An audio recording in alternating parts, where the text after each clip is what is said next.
I'm sorry, I'm disappointed, and I'm also angry. There is absolutely no excuse for the behavior that was exhibited in those activities.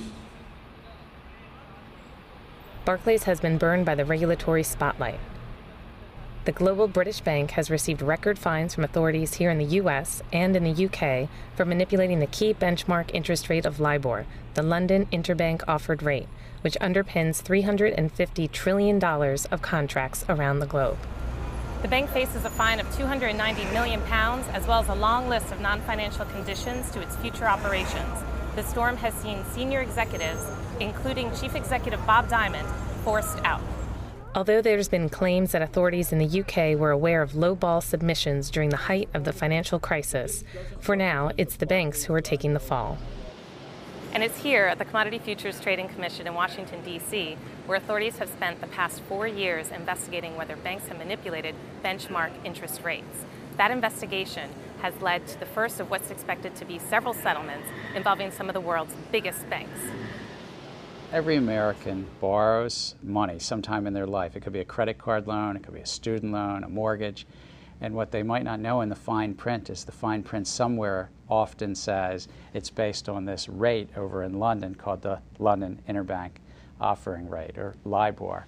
And this bank, Barclays, had a pervasive pattern that for profit or reputation that they falsely reported this rate. It's bad, it's serious.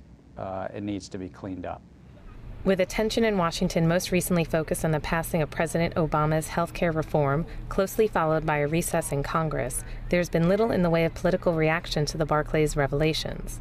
But with nearly 20 other banks facing similar investigations, the issue is likely to gain traction. It's a devastating piece of news. It's worse than I thought. This is the most serious negative thing we've seen. It's one thing for them to be making bad investments, but this is a fundamental assault on the structure of the system. Monkeying with the Libor this way for their own financial benefit, it's outrageous. It really calls fundamental issues into question. This is a major assault on the notion of any kind of self-regulation. Mr. Gensler is also concerned about the effectiveness of self-regulation, specifically in this case, the role of the British Bankers Association, the body charged with overseeing Libor.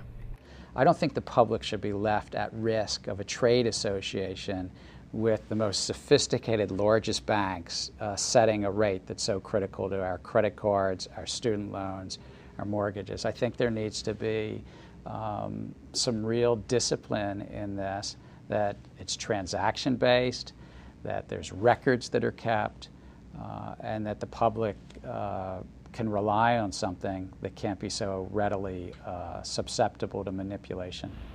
Which raises the question, how to coordinate future global regulation and what form should it take? First of all, you beef up the regulators, you give them more staff. Secondly, you give them tough rules, like the Volcker rule, like the ring fencing, like strict rules on derivatives. So I think this will foster the mutual recognition among the EU and England and Japan and Canada and America that we have to be tough. Basically, some of the financial institutions had the view that they could play the role of a 14-year-old child of divorced parents who could play mommy off against daddy. And I think mommies and daddies have now gotten together and put a stop to that. While the political reaction in the U.S. compared with the UK is muted thus far, that's likely to change as the Libor investigation continues to unfold. How the politics play out will be key to the question of greater coordination among global regulators. Scannell, Financial Times, Washington, D.C.